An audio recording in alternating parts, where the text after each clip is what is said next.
Here we come. Hey, good afternoon, everybody, on this hot July afternoon, July 17th, 2020. We're moving on. You can see up in the corner there, it's not 29. It's supposed to be 129 days of had quarantine or virus things related. It's probably longer for some. It's mid-March for everybody in Illinois and country, I believe. So today we're going to be talking on a topic that's fairly interesting, and we're going to have a good person to bring to pull this together. American Christianity and the Black Lives Matter movement, BLM. So American Christianity and BLM. So I'm going to bring up my good friend and Christian brother in the Lord, Juan Thomas here. Juan's going to join us here. He's going to be up here in a second. And there's Juan, and good to see you, sir. Hello, John. How are you today? Yes, I appreciate you being with us, Juan. And glad to be. We're going to have a interesting afternoon here with Juan. And I'm just going to give you a little background on Juan. Some of you maybe don't know Juan that well. Juan's an Aurora resident. He's an Aurorian. I'm a Batavian, but adopted Aurora. See, I got my Kiwanis. Juan's also Kiwanian. I got to bring that up right into the top. That's right. And, yeah, he's a Kiwanian. And he's also the past president. There was the 75th president of the National Bar Association. Now, so Juan can say he was an NBA player. Now, I don't know, but he might go around saying that, folks. Right. But that's for the National Bar Association. And he worked on several projects there, and I'm sure they're ongoing. There's needs, the voter suppression. He worked on legal things in the tech industry and helping that diversify more. And he's done a lot of different things there at the Bar Association. And I don't know what year this was, Juan, but you were in the top 100 Black lawyers named. And that's an outstanding achievement. And he's an alumni. Yeah, alumni. Is that right? Now, did I say that right, or is it alumnus? Alumnus. Alumni is more than one. He's an alumnus of Morehouse College, and he's also with their alumni association. He's their chief counsel, their general counsel for that body. And Morehouse, we talked about this, has received a big gift there. What was the name? Johnson was the name of the individual? I forgot the name who donated. We've gotten two gifts. Yeah. We got a gift from Robert Smith. He paid for the tuition, the college tuition debt for the class of 2019. And then recently, a few weeks ago, the CEO of Netflix donated $40 million to us. Going real well there. That's awesome. Mm-hmm. And Juan's been on local boards, like he's been on the Mutual Ground Board and other boards with the bars, with the legal part too. He's been on various groups with that. And he also gets his hat in the politics. He gets, we run, we lose, we have a little bit of both. But Juan's been I've been losing lately, though. It's well, painful, very painful. I'm sorry. I sorry I threw that. Sorry, Juan. Yeah. Don't bring that up. But we won't bring that up. But Juan is also, he was the youngest board member on the West Aurora School Board. And I won that one, yes. What now? I won that election. Yeah, you won that election. No, I wasn't. Right, you did win. You did win that. And he also was on he was also the clerk of the Aurora Township. And I believe you said that, you were the first Democrat and probably the first African-American both in the same time period, right? Yeah. Yep. And the Aurora Democratic side and the township clerk. And he's also been involved with the NAACP. What now? My local political record is I'm 4-3. Okay, so 4-3. Okay. I've had three losses and 4 wins. Okay. 4 wins. Hey, Juan, I'll tell you, I'm 0-1. I did run once. Yeah. So I'm 0-1. It was for a representative against the incumbent Susan Deutschler in 1988, a long time ago. John, that was I ran for her seat when she retired. We got something with That's the first Susan time I lost. Deutschler, I guess. We got a Well, I didn't lose. I commonality lost to there. Tim Schmidt. I lost to her successor, okay, Tim you Schmidt. lost to her successor. Okay. Yeah. Well, I'll tell you, then I think it's a little different now, but it was predominantly, well, we won't. Heavily Republican. Democrats don't like to use this word, but I think, and the Republicans don't like it, but it was gerrymandered. So, I mean, both parties do this a little, so let's not be high on our high horse here. No. That was a little gerrymandered probably for Susan and the Republicans, and now it's the other way around, basically. That's true. And then, I want to say Juan's an ordained minister. I wanted to bring that up. When do I had your ordination down, or maybe it doesn't say here. When you were ordained, when was that one? In 2007. 2007, okay. And you were Baptist. No, you were Baptist. Now you're AME. Is that right? I was ordained Baptist, but I served. Oh, you remain Baptist. Okay. But I'm at St. John AME in Aurora now. Yeah, you're at St. John AME, and so is your wife Angie. And Angie's involved in a lot of things, and she's been on our show talking about her executive directorship with the Pregnancy Information Center, which is an awesome thing too. So you and Angie have been married 12 years. 12 years too? 12 years, 2008. Oh, just about the same time as the AME church thing, huh? Yeah. Okay, well, that's good. We just give a little background on Juan. And Juan's, like I said, he's been the head man of the NBA, the bar group, and that got Juan traveling around the country. I know he was away quite a bit because I didn't see much at Kiwanis that year. Your wife said he was traveling. I go, yeah, he's traveling. Not that year. He was traveling around my nose. I got, folks out there, I got post-nasal drip. I get it bad. And I went to the doctor on that one. You know what the doctor said? I went to an allergist. Okay, they give you all the back tests. I think it was a back test. And I told them, I think it's milk or pollens and dust. Okay, only 2 things came back out of 36 on my back scratches: dog and cat. I don't got no dog or cat. Do you have pets, John? No, I got no pet right now at all. So I don't know. So I don't know what's causing my. It's just it's what they call it, sinusitis or whatever it is. It's just that way. I'm sort of born that way, I guess. Anyway. How did I get off to that? Sorry, Juan. How did I get off to? I'm sorry. We don't want to get distracted here. I want to really I have some friends, and I guess they're friends. They tell me that I don't want to interrupt you, Juan. I've been accused of that, and I don't want to be that type of guy. I want to give you a good interview here. All right. So shut me up if I'm over talking, Juan. Shut me up. Shut me down, as they say. Well, anyway, we just give a little background on Juan, and I'm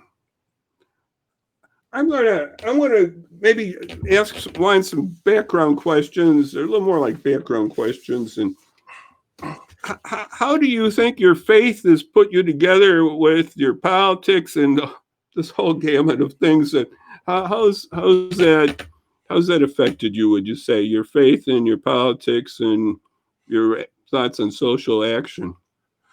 Well, that's a very good question, John. I would say that my faith informs my political views, but it does not necessarily always speak to my political positions on issues, because I do believe that people should be allowed to have their own faith. I believe faith is both personal and public, that the state should not enforce its faith values on people where they are somehow oppressed or unable to practice their faith. But for me, my faith tells me that we are a people of freedom. We are a people of diversity. We are a people that are created in God's image.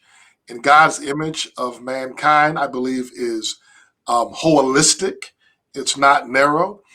I believe that God made all of us and knew us before we were in our mother's rights.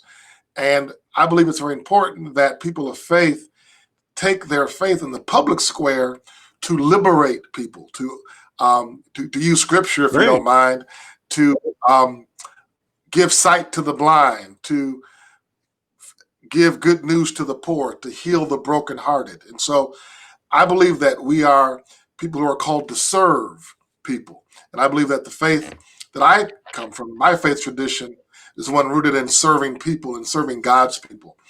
And that's why for most of my career, both professionally and in civic life and I've tried to engage public policy and the public square from the context of serving people. I believe that if you read the scripture in Jesus's life in particular, the synoptic gospels, you see a God who wrapped himself in human flesh, and he served people. He fed the hungry. He clothed the naked. He, like I said, gave sight to the blind. He healed those who were lame. And so he raised from the dead. So throughout his entire 3-year ministry, he was served. I believe that we're all called to do that, because he does say in his I believe it's in Matthew, that we will go and do even greater than what he did. And so I believe that's our calling. Amen, right? Amen, brother. And I've got to know Juan through this. It's a long story, how I'm involved with the Fox Valley Christian Minister Alliance, and I've been involved with them for a few years since my work with Wayside, and got to know Juan. Maybe I knew Juan a little before that, I don't know, but got to know him more through that group. And Juan's been involved with that group too, and he's involved in a lot of different things. Juan's really involved person. And how did that bar experience go, that NBA? How's that shaped you right now, and your friendships and other things, and what's happening? How did that shape you in the last year or two? Well, first, African lawyers, judges, and law students in the country. So people who don't confuse the National Bar, the NBA, with the basketball. I know. I'm sorry. We shouldn't have gone that way. Association. I first got involved in the NBA when I was a young lawyer back in the late 90s, early 2000s, and really enjoyed being around a national network of African-American lawyers and judges who became role models and friends and colleagues from across the country.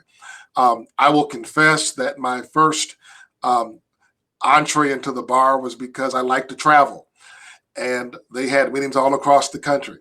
And as I began to travel to those meetings, I made more friends, got more involved, and was embraced by those who were already in leadership in the bar, both here in the Chicago area through our local affiliate chapter, which is the Cook County Bar in Chicago, and then more broadly. And through my involvement over the last 20 plus years, one of the groomsmen in my wedding was from my friendship in the National Bar Association. I've been blessed to travel across the country and the globe on behalf of the National Bar Association. And I've been able to grow in leadership through the bar. And so for me, it was really an opportunity to grow as a lawyer, grow as a leader in my profession and in the community. And what I love about the National Bar Association, I was able to do good work. I was able to make mistakes. I was able to learn from those mistakes. And my community of lawyers continue to reward me and elevate me to leadership. And so when I ran for president in 2016, I had no idea that I was running to be the 75th president. of the National Bar Association, but that's the number that I was. Right. And I was just lucky enough to be elected in the backdrop of the fact that in 1925, the National Bar was founded. We were founded in the backdrop of not being able to be part of the American Bar Association, which is where every lawyer is in terms of Right. membership, and where the white lawyers congregated. And so we came out of that segregated historical reality. And I'm honored to tell you that the first African-American president of the American Bar Association was first president of the National Bar Association. Okay. His name was Dennis Archer. He was also mayor of Detroit. Okay. We've had 3 African-American service president of the ABA. 2 of them are past National Bar presidents. We're about to have our 4th in 2 years. His name is also from Detroit, Reginald Turner, and he's also a past National Bar president. So I am honored to be part of that family of leaders, great lawyers like Benjamin Crump, who you see on TV. Mm-hmm. He's a past president of the National Bar Association. In fact, when he was president, I was one of his vice presidents. Okay. Fred Gray, who was Martin Luther King Jr.'s personal lawyer, he's a past president of the National Bar Association.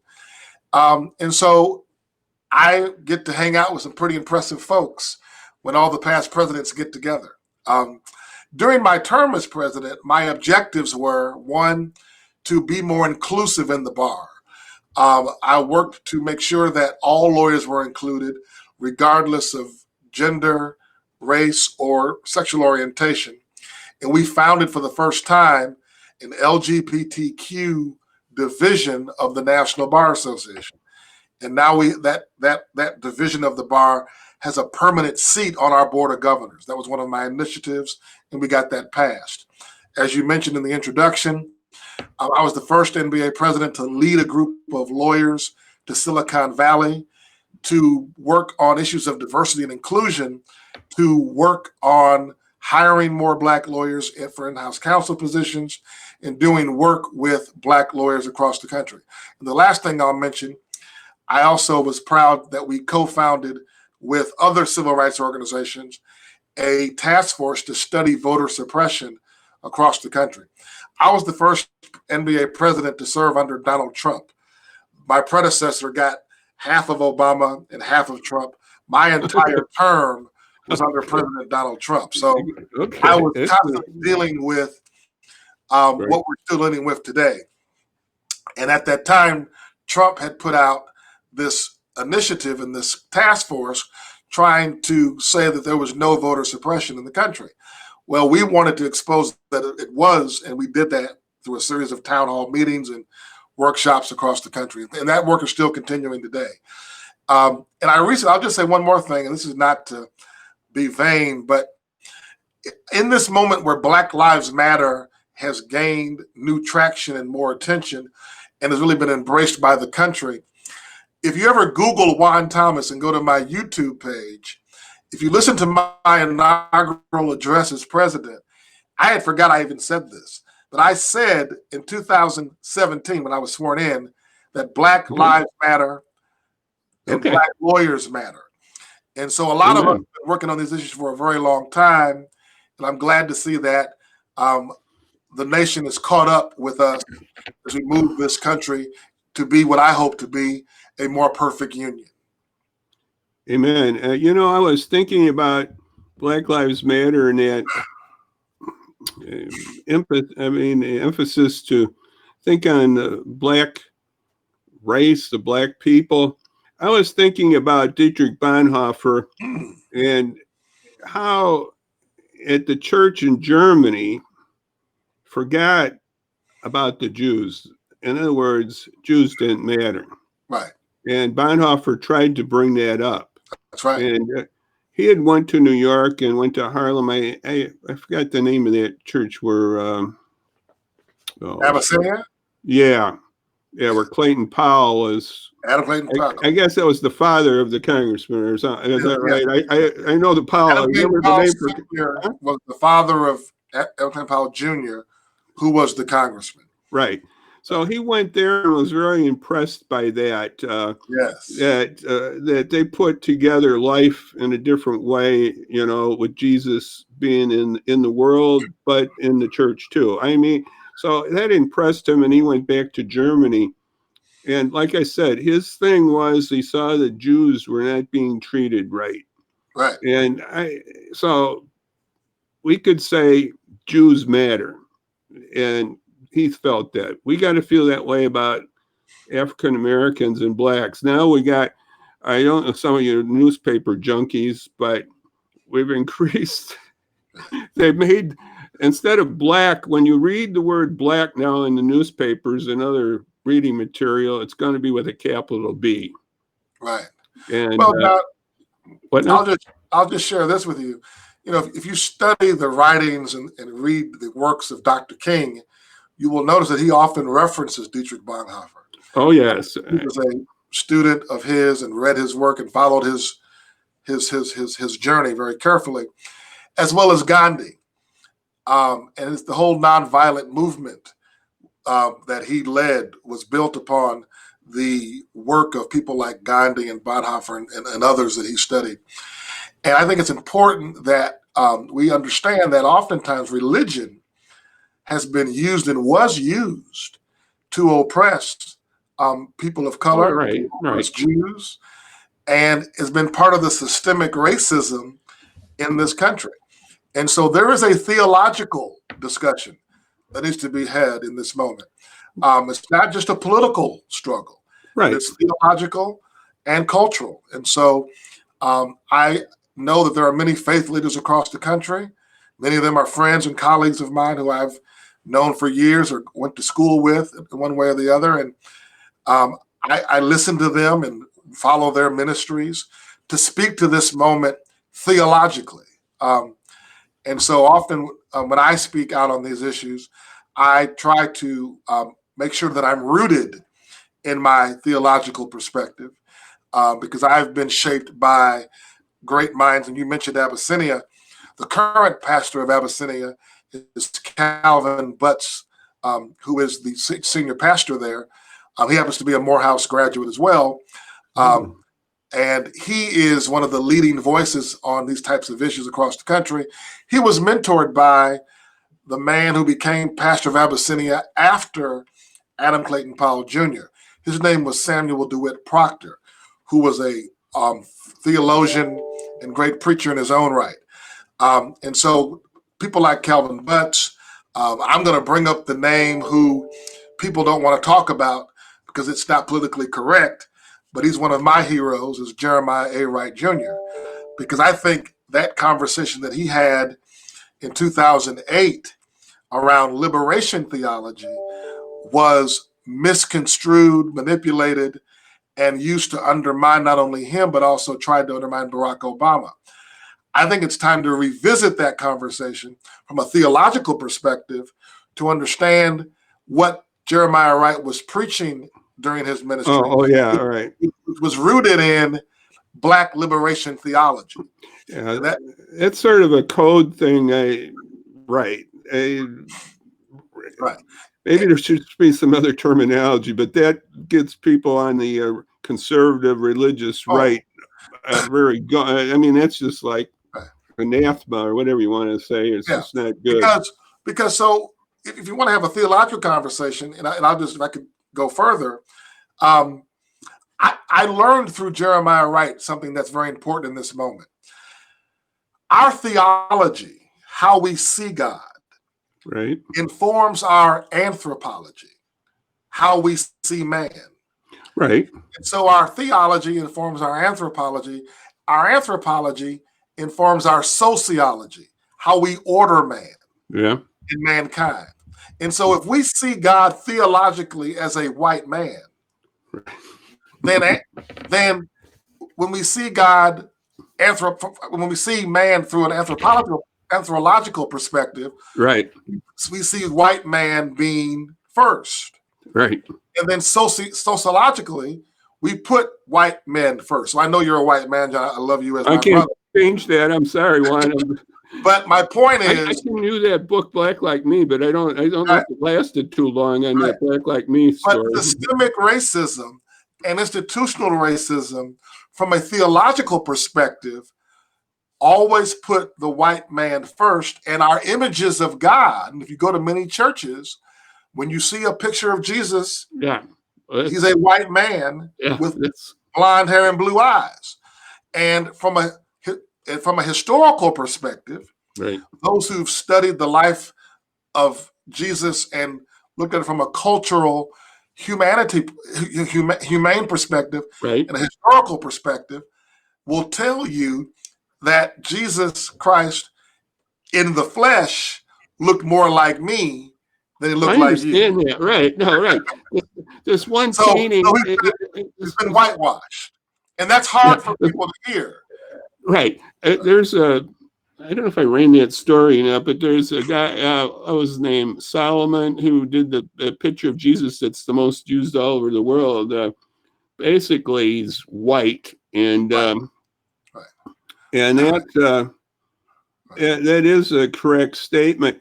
And another friend we had out to Aurora in the past, Dr. Sanjun Ra, he brings up about the doctrine of discovery. Sort of does that too. That's a doctrine that the church, around the time of Columbus, the Pope put out a doctrine that basically everybody else is no good, and you can do about anything you want with these natives. Well, I think that's the moment that we're in now. We're trying to deconstruct historical narratives. That's what some people would call canceling the culture, but we're really looking at the culture and history. I mean, some people, I just don't want to look at history in a truthful way. Let's just say we got to look at it truthfully. I mean, there's good and there's bad. I mean, Washington had his good points, he had his bad points. Lincoln the same way. Nobody has, I got mine. I know you. I won't say about you, but you know what I mean. We all got our ups and downs. God's glory.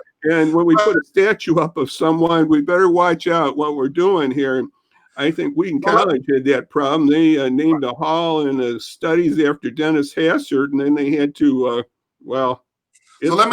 it's pulled down, in other words. Let me offer this.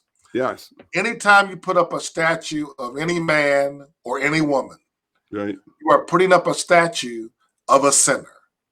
That's true. Be clear about that. You are putting up a statue of a sinner.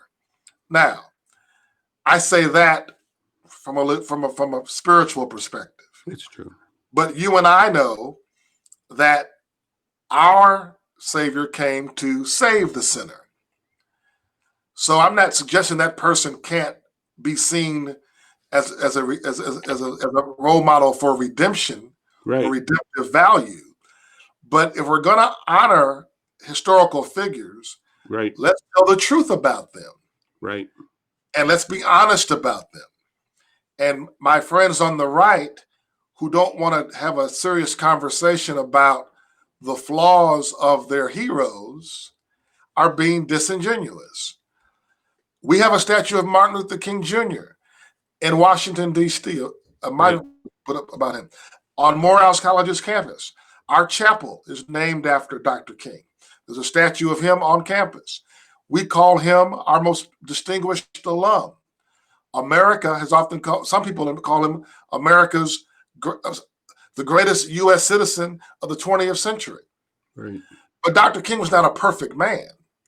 Now, in this moment of debate around Confederate, soldiers and generals and other monuments, I believe that we need to have a new conversation about those figures and not elevate those people who were fundamentally against moving America forward without putting them in proper historical context.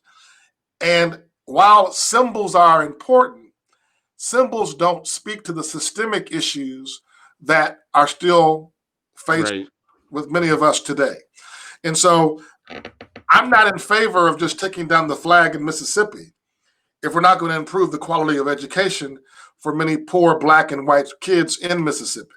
Right. I don't care about taking down the Confederate soldiers in Alabama or changing the names of Army um, brags around the country if we're Right. not going to create jobs and wealth for Black and brown people in those states. Yeah. And so I appreciate the symbolic gestures. Right. It's a step in the right direction, but it doesn't solve the systemic problems that are rooted in 400 plus years of oppression, neglect, denial, and outright, sometimes the killing of Black people in particular, but also brown. Yes. Yes. Yes. Juan, I'm going to shift gears here. Juan, a few moments here before we can wrap this up. We're really going along here. Oh, okay. Sorry, I'm talking too You're long. doing fine. What do you think are some local issues that on racial justice? Can you pinpoint some that you think are important right now in the local community, Aurora, Illinois, et cetera? Well, yeah. I mean, I believe there's still issues of economic equality and opportunity in Aurora. I believe that there's still a lack of a commitment to invest in the Black and brown community from a business and governmental perspective. Can I interrupt 1 second here? Your father was was a restaurateur, right? Yeah, he owned a restaurant for 25 years, the best barbecue on the west side of Aurora, LT's Chicken and Fish. I never got it, Juan. I missed it. I think I got it once, maybe at a carryout, but I missed it. I'm sorry. You haven't lived in Aurora if you've not had LT's. I think I did get it once at an outdoor thing when he was near the end there, but I didn't get it earlier. I'm sorry. Right, right. So if we're concerned, if we're truly committed to solving issues of racial equality, inequality, you have to make an investment in Black and brown communities. Aurora is 40 to 45% minority, which is almost making it a majority. Correct. If you go to certain pockets of our city, you see poverty, you see underdevelopment, you see lack of opportunity. Right. When I was chairman of the African American Chamber of Commerce, I called on Tom Weisner, the late Tom Weisner, to create a minority contracting program to set aside a percentage of contracts for minority-owned businesses. Unfortunately, the late mayor called that a quota system and was opposed to it. But if we're going to talk about crime and lack of opportunity without talking about economic development and jobs and wealth creation, you're not having an honest conversation. And so Aurora does millions of dollars every year with businesses. Right. My question is, how much of those dollars go into the business community of the Black community and the Latino community? Right. If you're trying to create equality, you have to provide opportunities for equality. Amen. And I don't believe Aurora has done that enough. There's been the lack of political will. There's been the lack of what I call civic activism that would stay engaged on those issues to put pressure on local officials to do that. And so in this moment now, I think that's a big issue. I think education remains a huge issue in Aurora. Yeah, we can going back to school and whole thing with the COVID here is COVID-19. Black and brown families and poor white families, right, who don't have access to the internet, who can't homeschool their kids, with remote learning.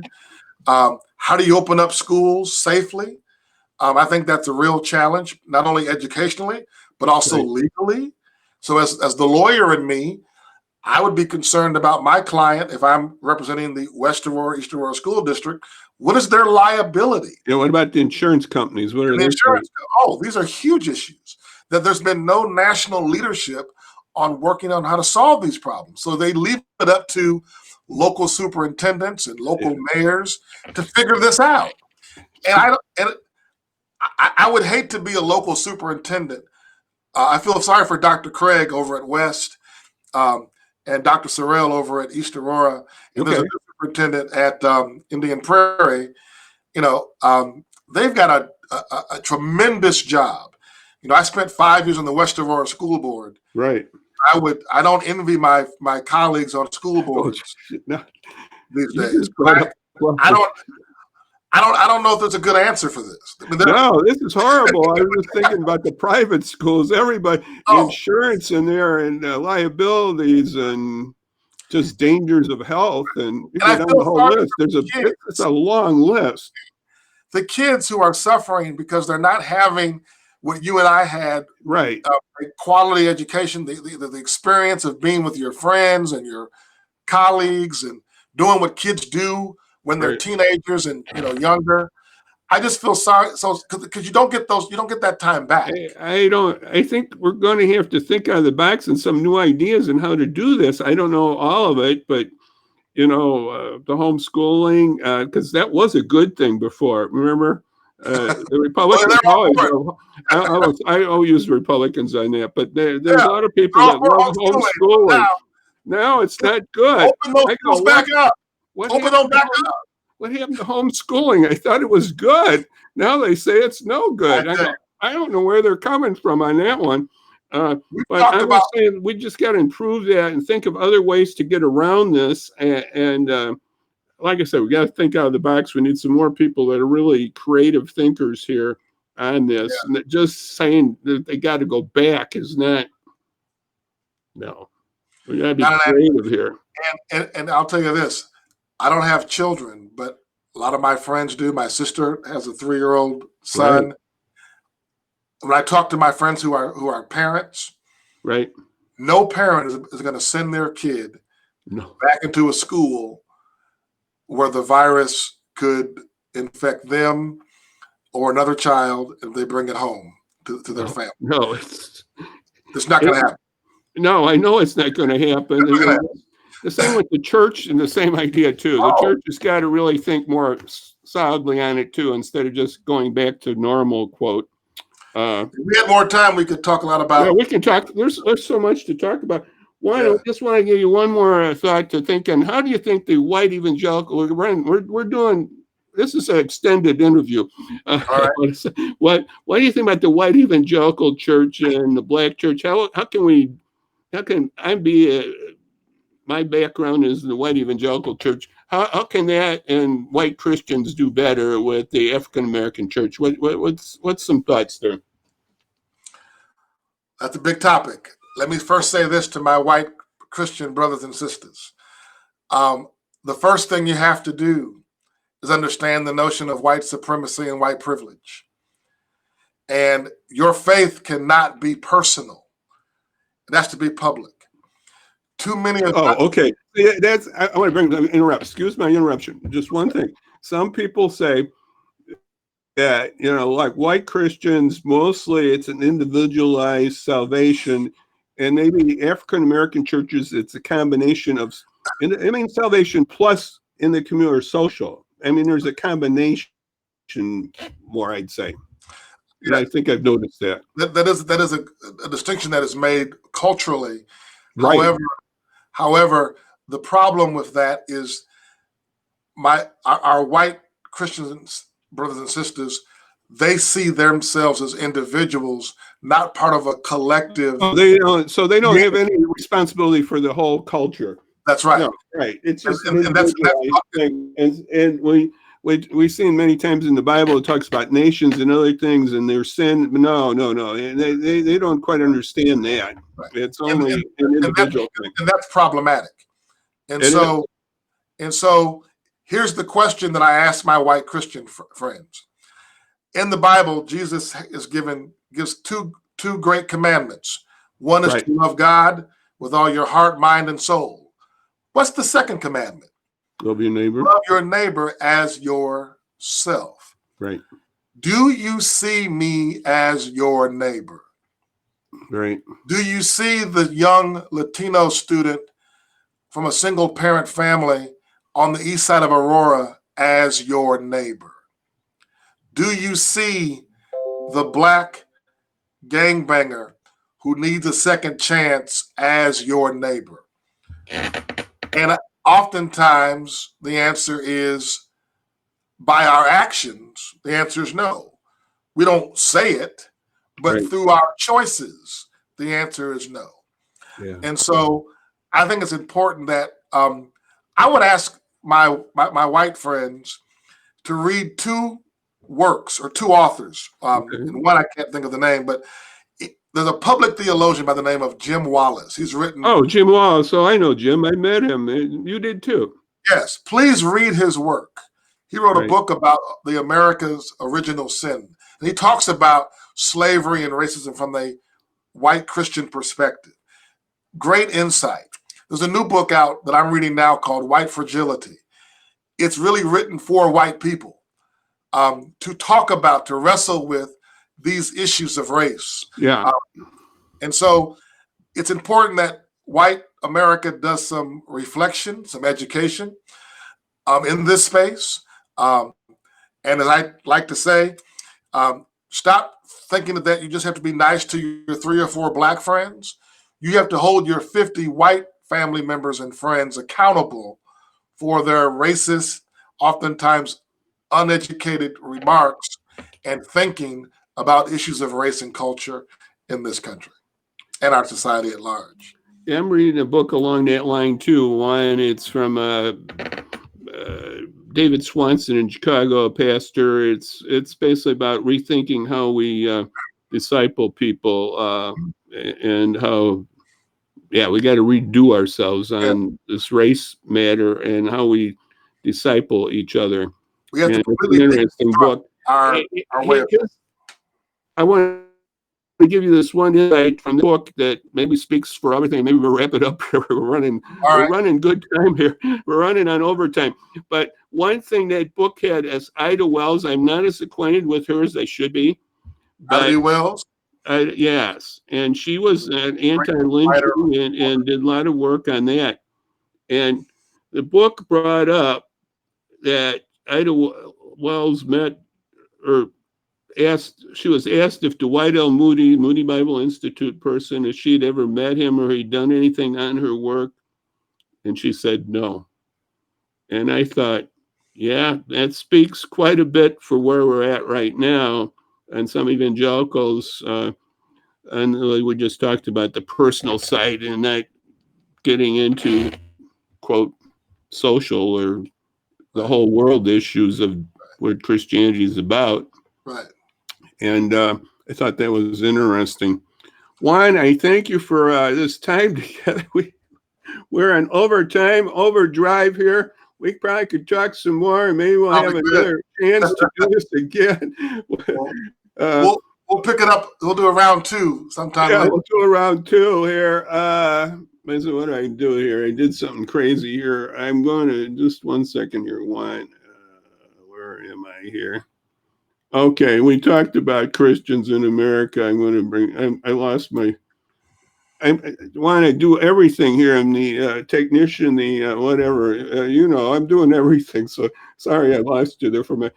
But anyway, Christians in America. We just talked some about that, and I just want to thank Juan for coming by and being with us today. And we'll have to extend this some other time. I know Juan's got a lot of insights, and these topics, I remember we had with Dr. Vince Gaddis a few weeks ago. That was a good time, too. And I had some other good talks, and I knew we'd have an interesting afternoon here, but I think we just got to, I guess, when I was in college, there was this one guy came by, I know it wasn't Dr. Clement Stone. I don't know if you heard about him. He was a rich guy who had insurance, and anyway, he was, quote, a positive thinker type guy.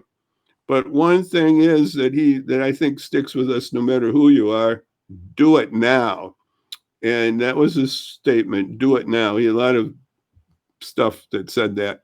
So I think we got to just, what we were talking about here, we got to do these things, right, Juan? We just can't sit around, and I'm going to try to do it. I know Juan's trying to do that. We just got to be active in our faith to put it in action. And I just pray that for myself and for the church and for Aurora and for Juan and his work and his wife's work. We're just doing it now, and we're doing it for Jesus. And I thank you, Juan, for coming by and visiting.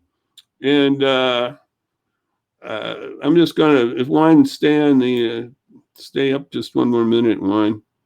And I got one more thing I'm going to tell you about. Remember the census, do that. And if you haven't done if you need testing, remember the COVID-19 at the VNA. It's very inexpensive or even free. Just call them and get your appointment at 630-892-4355. And so again, I want to just thank this brother that was with us here at Juan, and just God bless Juan, and just thank you, and we'll see you Monday at 5. We're still working on that guest part, but we're working on it. So all we can say now is bye-bye, and God bless, bye-bye, Juan. Thank you very much, Juan. Bye-bye now.